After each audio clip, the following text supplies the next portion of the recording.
आइए बच्चों, आज के इस क्लास में हम बिहार बोर्ड क्लास 12 उर्दू का एक बहुत ही इंपॉर्टेंट चैप्टर जिसका नाम है मिट्टी का तेल, उसको हम पढ़कर समझने वाले हैं। बच्चों यह चैप्टर एग्जाम के पॉइंट ऑफ व्यू से बहुत ही ज़्यादा इंपॉर्टेंट है, तो आप इसे बहुत ही ध्यान से समझिएगा। बच्चों मिट्टी का तेल, इसके मुसन्निफ है ख्वाजा हसन निजामी। मुसन्निफ का मतलब लेखक।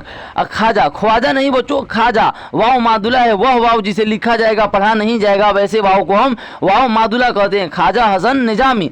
और यह एक मजमून है। मजमून का मतलब बच्चों होता है लेख। ऐसे आप लोग बचपन में लिखे होंगे ना, गाय पर लेख, मतलब किसी सब्जेक्ट के बारे में बताना ही लेख कहलाता है। तो यही एक मजमून है। यहाँ पर किसके बारे में बताया जा रहा है? मिट्टी के तेल के बारे में। समझिए बच्चों, मिट्टी का तेल जिसे हम किरोसिन तेल भी कहते हैं। पहले सभी घरों में लाइट नहीं था, तो बच्चों जितना भी काम होता था वो लालटेन से होता था, दिया से होता था। तो उसमें दिया को जलाने के लिए उसमें किरोसिन तेल को डाला जाता था। अब तो बच्चों हर घर में लाइट आ गया है। किरोसिन तेल बच्चों यह बनता है पेट्रोलियम से। पेट्रोलियम कहाँ से निकलता है? ज़मीन के अंदर से।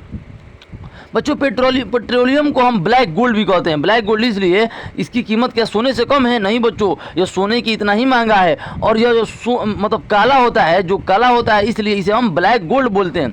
आइए अब हम समझते हैं। कह रहे खाक उसराने जहाँ रावे हिकारत मगर तुचे दानी के दरे गिर्द सवारे बासित। यह फारसी है। इस लाइन का मतलब बच्चों ये है कि मिट्टी एक ऐसी चीज़ है जो सबको मामूली से लगती है, हर जगह पाई जाती है। जहाँ नज़र दौड़ाओ मिट्टी ही मिट्टी हमें दिखाई देती है।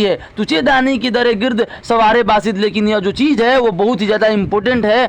हर इंसान के काम में, हर जानवर के काम में आने वाली यह चीज़ है। आइए अब हम पढ़ते हैं। अल्लाह मियाँ ने इस दुनिया में कोई चीज़ ऐसी नहीं बनाई, ऐसी नहीं पैदा की जो बेकार हो या हकीर जलील समझा जा सके। ख्वाजा हसन निजामी कह रहे हैं कि खुदाए पाक ने इस दुनिया में कोई भी चीज़ ऐसी नहीं बनाई है जो बेकार हो। हर चीज़ का अपना बच्चों एक इस्तेमाल है। हर चीज़ से हमको ज़रूरत पड़ती है। बच्चों कहावत भी है कि एक धतूरे से भी हमको ज़रूरत पड़ जाती है। धतूरा का मतलब कांटा, उस कांटे से भी हमको ज़रूरत पड़ जाती है। बच्चों वो चुभता है, कांटा चुभता है हमारे शरीर को, लेकिन उससे भी हमें ज़रूरत पड़ जाती है। इसका मतलब ये है कि दुनिया में ऐसी कोई भी चीज़ नहीं जिससे हमको ज़रूरत ना पड़े। वही कह रहे हैं ये गैर चार उनसूर आग हवा पानी खाक में सबसे ज़्यादा बेहकीकत खाक है जो तमाम मखलूक़ात के पाँव में रौंदी जाती है। ख्वाजा हसन निजामी कह रहे हैं कि जैसा कि बच्चों आप लोग जानते हैं कि अब तो 118 तत्वों की खोज की जा चुकी है। लेकिन इससे पहले जो लोग थे उनका मान्यता था कि हमारी जो दुनिया है वो 5 तत्वों से मिलकर बनी हुई है। आप लोग केमिस्ट्री में पढ़े भी होंगे। कौन कौन? आग हवा पानी खाक और एक आसमान। ये जो दुनिया है 5 चीज़ों से मिलकर बनी हुई है। लेकिन बाद में जब वैज्ञानिक आए, केमिस्ट आए, तो उन्होंने बोला कि नहीं, 5 चीज़ों से नहीं, हमारी जो दुनिया है 118 तत्वों से मिलकर बनी हुई है। 118 तत्वों का नाम भी आपको याद होगा। 118 तत्वों से मिलकर बनी हुई। आगे भी खोज बच्चों जारी है, तत्वों का आगे भी खोज जारी है। अगर मिल गया तो 119 हो जाएगा, और अगर आप खोज दिए तो आपका भी नाम दर्ज हो जाएगा। तो वही कह रहे हैं ये कि 4 उनसूर आग हवा पानी खाक में सबसे ज़्यादा बेहकीकत खाक है जो तमाम मखलूक़ात के पाँव में रौंदी जाती है। ये बोले हैं कि वो 5 चीज़ों में, ये 4 बोल रहे हैं नहीं, लेकिन बच्चों 5 होता है, 4 नहीं 5। उन सभी चीज़ों में, 5 चीज़ों में जो सबसे ज़्यादा बेहकीकत है, बेहकीकत का मतलब होता है बच्चों इम्पोर्टेंट। बेहकीकत है वो क्या है? खाक है। जो तमाम मखलूक़ात का मतलब बच्चों होता है जानवर। मखलूक की जमा मखलूक़ात, आप लोग याद रखिएगा, एग्जाम में आता है। मखलूक की जमा मखलूक़ात, जो सभी जानवरों के पैरों में रौंदी जाती है, पानी के जोर के साथ बह जाती है, हवा के झोंके से उड़ जाती है और आग की तमाजत से जला करती है, मगर उफ नहीं करती। कह रहे हैं ख्वाजा हसन निजामी कि खाक जो मिट्टी है वो इतनी हल्की है कि पानी के साथ बह जाती है, हवा के साथ उड़ जाती है, और तमाजत, बच्चों तमाजत का मतलब होता है गर्मी। आप लोग 10th क्लास में पढ़े होंगे ग्लोबल वार्मिंग चैप्टर में तमाजत अर्जी का मतलब ग्लोबल वार्मिंग। तो तमाजत का मतलब गर्मी, और गर्मी से आग से यह जल जाती है मगर उफ नहीं करती। लेकिन यह अपने जबान से उफ नहीं करती, मतलब हर पीड़ा हर दुख यह सहती है, लेकिन फिर भी यह कुछ नहीं बोलती है। कौन बोल रहे हैं? ख्वाजा हसन निजामी। देखने में इसकी बेचारगी और जिल्लत पर तरस आता है, लेकिन खुद इससे सवाल किया जाए तो खुदा का लाख लाख शुक्र करेगी कि मेरी शान सबसे बड़ी और सबसे निराली बनाई है। ख्वाजा हसन निजामी कह रहे हैं कि इसकी बेचारगी देखकर, इसकी मजबूरी को देखकर बहुत तरस आता है, बहुत मोह लगता है। लेकिन अगर मैं इससे सवाल करूं तो ये कहती, और ये खुदा का लाख लाख शुक्र अदा करती है और कहती है कि मेरी शान सबसे निराली बनाई है, मैं बहुत शान वाली हूँ। बच्चों एक बार की बात है कि फलक का मतलब बच्चों आसमान, फलक और ज़मीन के बीच कंपटीशन हुआ कि ज़मीन बोल रहा था फलक से कि मैं तुमसे ज़्यादा शान वाला हूँ, और फलक बोल रहा था कि मैं तुमसे ज़्यादा शान वाला हूँ। तो बच्चों दोनों के बीच में कंपटीशन हुआ। तो फलक बोला कि कितना हुस्न मेरी कहकशा में है, जमी बोली कि कितना दर्द मेरी दास्तां में है। बच्चों कहकशा समझिए इस लाइन को।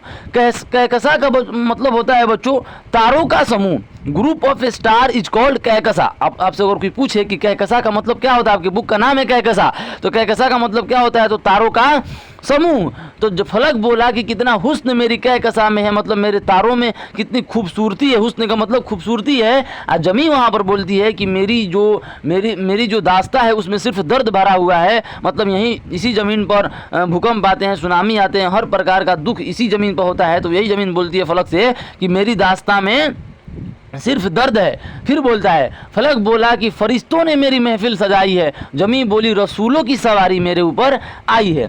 फलक बोला कि मेरा अर्श जलवों का सफीना है, और जमी बोली कि मेरी खाक पे शहर मदीना है। दोनों के बीच में बच्चों कंपटीशन हो रहा था। आगे बढ़िए। हर चीज़ का खमीर मेरे वजूद से तैयार किया गया। जमीन बोलती है कि हर चीज़ का खमीर का मतलब बच्चों बनावट, हर चीज़ का बनावट, हर चीज़ का स्ट्रक्चर मेरे वजूद से तैयार होता है। मेरे वजूद मतलब मैं हूँ तो वो चीज़ है, मैं नहीं रहूँ तो वो चीज़ नहीं रहेंगे। हाँ बच्चों, हम भी मिट्टी से बने हुए हैं और मिट्टी में ही हम एक दिन मिल जाएंगे।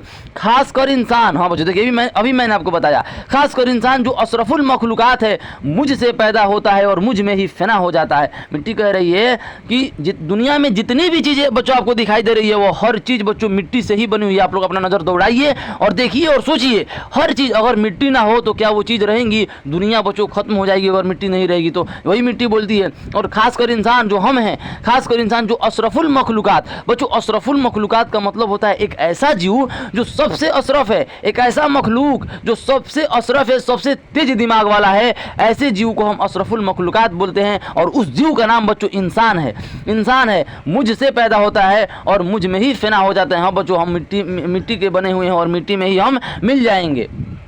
आगे कह रहा है बच्चों कि इस नाचीज खाक की तह में वह नायाब खजाने कुदरत के दबे हुए हैं, जिनको काम में लाकर इंसान आदमी कहलाता है। बच्चों नाचीज का मतलब होता है बच्चों मामूली। इस मामूली खाक, इस मामूली मिट्टी की तह में मतलब अंदर वह नायाब, बच्चों नायाब का मतलब होता है यूनिक। आप लोग बोलते भी होंगे you are a unique person. Unique मतलब जो एक हो। वह नायाब खजाने कुदरत के दबे हुए हैं, जिनको काम में लाकर इंसान आदमी कहलाता है, वरना जानवरों की तरह जिंदगी बसर करता। कह रहे ख्वाजा हुसैन निजामी की जो मामूली मिट्टी है इसके नीचे बहुत ही खजाने दबे हुए हैं। हाँ बच्चों, सोना चांदी हीरे जवाहरात पेट्रोलियम कोयला जितना भी खजाना है बच्चों ये इसी मिट्टी के अंदर तो दबा हुआ है, और उसी को हम बाहर निकाल कर बच्चों उसको उपयोग में लाते हैं और अपनी ज़िंदगी को आसान बनाते हैं और हम जिंदगी जीते हैं। इंसान आदमी कहलाता है, वरना जानवरों की तरह जिंदगी बसर करता है। आपके घर में बच्चों LPG गैस है तो ये जो LPG गैस है कहाँ से निकला है बच्चों? ज़मीन से तो निकला है। अगर यह मतलब मान लीजिए LPG गैस नहीं रहता तो खाना कहाँ से पकता? हम भी कच्चे खाना खाते आदिमानव की तरह। तो वही करें, जानवरों की तरह जिंदगी हम बसर करते हैं अगर यह खजाने नहीं होते तो। खैर और चीज़ें तो अपनी जगह हैं। मिट्टी के बाज टुकड़ों की तह में एक किस्म का चिकना बदबूदार पानी होता है जिसको लोग मिट्टी का तेल कहते हैं। ख्वाजा हुसैन निजामी कह रहे हैं कि खैर और चीज़ें तो अपनी जगह है, मतलब बाकी सब चीज़ों को हम, बाकी जितने भी मतलब खजाने हैं उनको हम साइड करते हैं और एक खजाना पर हम फोकस करते हैं जिसका नाम है मिट्टी का तेल। और कैसा होता है? चिकना बदबूदार होता है जिसको लोग मिट्टी का तेल कहते हैं। वही बच्चों पेट्रोलियम। मुकाबला करके देखो तो चमेली का तेल, मोतिया का तेल अपनी खुशबू के सबब इस बदबूदार तेल से लाख दर्जे बेहतर है। दो तेलों के बीच में बच्चों कंपैरिजन हो रहा है और ख्वाजा हुसैन निजामी कह रहे हैं कि जो चमेली का तेल और जो मोतिया का तेल है वो इस मिट्टी के तेल से खुशबू के मामले में बहुत ही ज़्यादा आगे है, लाख गुना बेहतर है। में तो बड़े बड़े खूबसूरत और नाजुक दिमाग लोग चमेली वगैरह के तेल को सर चढ़ाए रखते हैं। बच्चों बहुत से जो जिनको माइंडली प्रेशर ज़्यादा रहता है, जिनको मतलब माइंड से ज़्यादा काम करना रहता है, सोचने वाला काम करना रहता है, वो बच्चों अपने सर के ऊपर चमेली का तेल लगाते हैं और मोतिया का तेल लगाते हैं ताकि सर ठंडा रहे। आपको भी बच्चों चमेली का तेल लगाना चाहिए क्योंकि आपके ऊपर ऑब्जेक्टिव का प्रेशर बहुत ज़्यादा है। हर बात में बच्चों ऑब्जेक्टिव। बच्चों मेरा बात समझिए, आप अपने माइंड में पिक्चर को क्लियर रखिए। जब आप अपने माइंड में पिक्चर को क्लियर रखिएगा तो ऑब्जेक्टिव कहीं से भी पूछ दे आप आराम से बना लीजिएगा। बच्चों आप फिल्म देखते हैं तो कैसे आपको फिल्म याद हो जाती है, उसी तरह आप कहानी को सुनिए, सिर्फ सुनिए बच्चों। एग्जाम में आएगा आप आराम से क्वेश्चन को सॉल्व कर लीजिए। लेकिन बच्चों आपको हर चीज़ में ऑब्जेक्टिव। मैं आपसे पूछूं कि आपके पिताजी का नाम क्या है तो आप कहेंगे कि ऑप्शन दीजिए। ऑप्शन में आप इतना घुस चुके हैं कि हर चीज़ के लिए आप ऑप्शन मांग रहे हैं। लेकिन नहीं बच्चों, माइंड में पिक्चर को क्लियर रखिए, कॉन्सेप्ट को क्लियर रखिए, सवाल कहीं से भी आएगा आप हल कर लीजिएगा। और जहाँ मिट्टी का आजकल तमाम दुनिया में इसी के दम से उजाला है। वही कह रहे हैं बच्चों, मगर जरूरत के लिहाज से यह गंदा सड़ा पानी तमाम तेलों से बढ़ चढ़ कर है। आजकल तमाम दुनिया में इसी के दम से उजाला है। लेकिन जरूरत की अगर बात की जाए तो मिट्टी का जो चमेली और मोतिया का तेल है, मिट्टी के तेल के सामने कुछ भी नहीं है। मिट्टी का तेल ही है, पेट्रोलियम ही है। तो बच्चों ये दुनिया जारी है, दुनिया चल रही है। खत्म हो गया तो दुनिया खत्म हो जाएगी। मगर सही भी बात है बच्चों, अपना नजर दौड़ाइए। मगर जरूरत के लिहाज से यह गंदा सड़ा पानी तमाम तेलों से बढ़ चढ़ कर है। आजकल तमाम दुनिया में इसी के दम से उजाला है। अगर गैस और बिजली की रोशनी ने अब मिट्टी के तेल को भी मात करना शुरू कर दिया है, ताहम इसका आलमगीर असर अभी तक बाकी है। मतवस्तित दर्जा और अदना दर्जे के आदमी जो दुनिया में ज्यादा तादाद रखते हैं, मिट्टी के तेल के सिवा और कुछ नहीं जला सकते हैं। बच्चों अब तो हर किसी के घर बच्चों लाइट आ गया है। तो जो ख्वाजा हसन निजामी है तो 1878 में इनका पैदाइश हुआ था, तो इसलिए वो उस जमाना की बात कर रहे हैं कि जो आदना, बच्चों यहाँ पर समझिए, मतवस्तित और मतवस्तित दर्जा का मतलब होता है वो जो बहुत पिछड़े लोग हैं समाज में। आप लोग पढ़े भी होंगे, लोअर क्लास, मिडिल क्लास और अपर क्लास। तो जो लोअर और मिडिल क्लास है उनके पास उतना पैसा नहीं था। उस समय की बात कर रहा है कि वो बिजली को अफोर्ड कर सकें, इसलिए वो क्या जलाते थे, उजाला के लिए वो क्या जलाते थे, उजाला के लिए वो किरोसिन तेल जलाते थे। और आदना मतलब वही पिछड़े लोग जो दुनिया में ज़्यादा तादाद रखते हैं। और जो लोअर क्लास है और जो बच्चों मिडिल क्लास है, ये तो दुनिया में सबसे ज़्यादा है। अपर क्लास बहुत कम ही है, तादाद रखते हैं। मिट्टी के तेल के सिवा और कुछ नहीं जला सकते हैं। यही तेल रोशनी में यही तेल रोशनी में लड़कों को सबक याद कराता है। हाँ बच्चों, आप लोग पढ़ाई करते हैं तो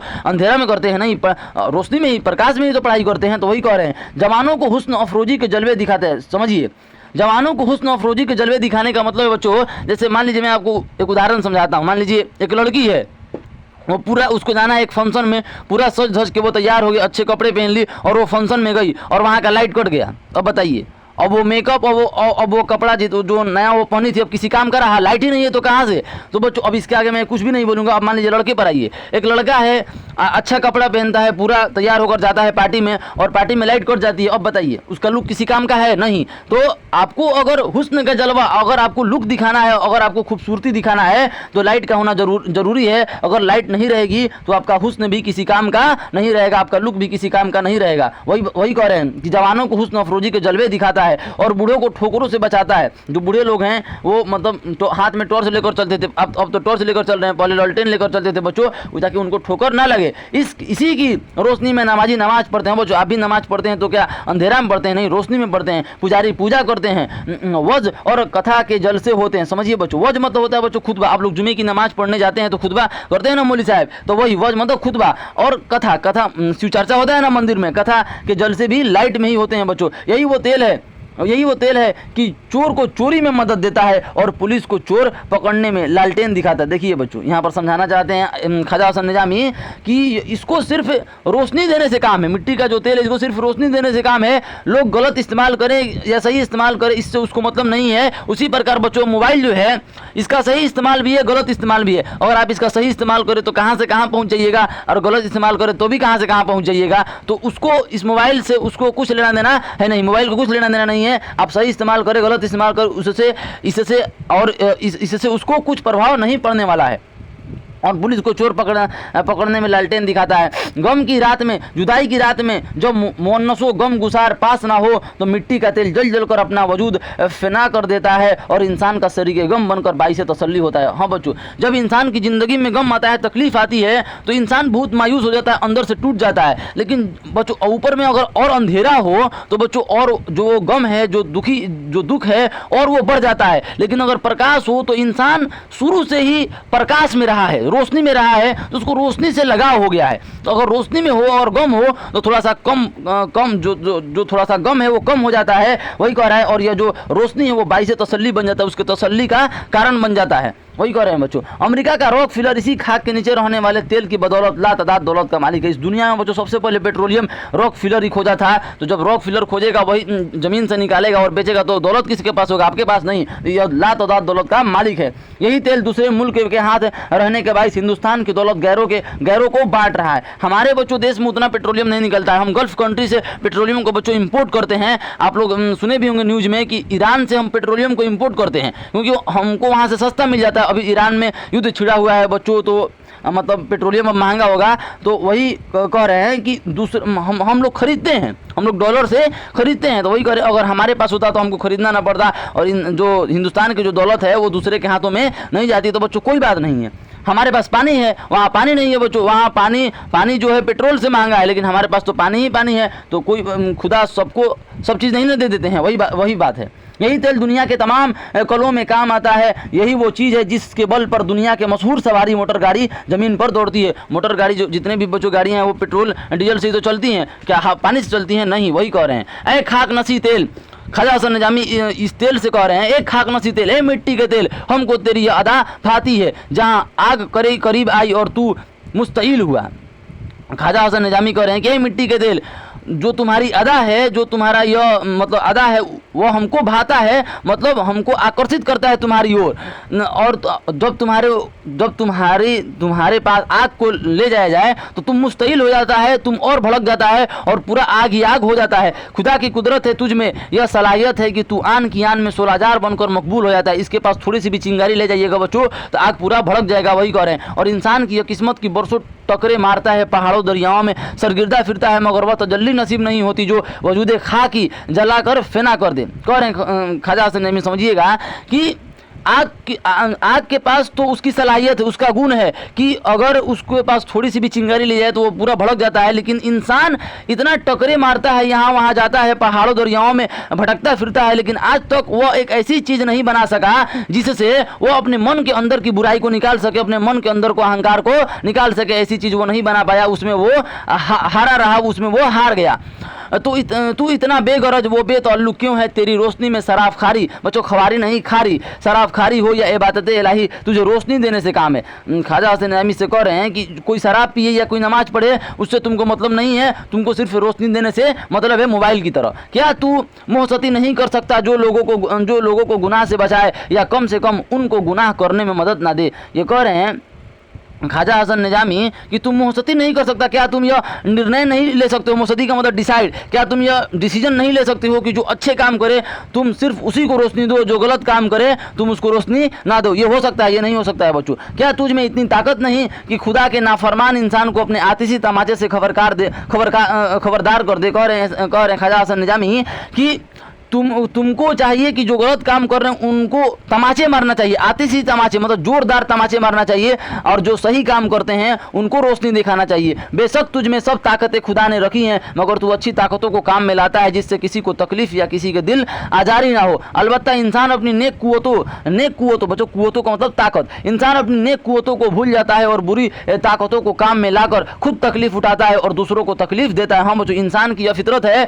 कि वो अच्छे काम बुरा काम जल्दी सीखता है और बुरी चीज़ बच्चों जल्दी फैलती है, अच्छी चीज़ जल्दी नहीं फैलती है, और इंसान अच्छी चीज़ उतना करता भी नहीं है, वही कह रहे हैं। और वो जब बुरा चीज़ करेगा बच्चों तो उसको तकलीफ होगा, वो खुद तकलीफ करेगा और दूसरों को भी वो तकलीफ झेलने पर मजबूर करेगा। अगर वह तेरी सुलेकुल पॉलिसी का मतलब होता है बच्चों अमन वाली पॉलिसी, मतलब शांति वाली पॉलिसी का मतलब नीति, सुलह मतलब अमन, चैन, शांति, कुल पॉलिसी पर अमल करे तो दुनिया में ऐसा ही अमन कायम हो जाए जिस तरह लैम्प की रोशनी में सब लोग खुश खुरमी से ज़िंदगी बसर करते हैं। बच्चों, इंसान को यहाँ कह रहे हैं ख्वाजा हसन निजामी कि इंसान को भी चाहिए वो सबसे मिलजुल कर रहे, अपने मन के अहंकार, अपने मन की बुराई को वो निकाल दे और सबसे मिलजुल कर रहे। जिस तरह एक घर में जब दिया जलता है, दीप जलता है, तो वह हर जगह समान रोशनी को फैलाता है, कहीं पर ऊंच नीच, कहीं पर कम या ज़्यादा रोशनी को वो नहीं फैलाता है, सब जगह समान रोशनी फैलाता है। उसी तरह इंसान को चाहिए कि सबके साथ मिलजुल कर रहे, किसी के साथ बुरा ना करे, ना किसी के साथ बुरा ना करे, अपने मन अंदर की बुराई को निकाल दे। यही समझाना चाहते हैं ख्वाजा हसन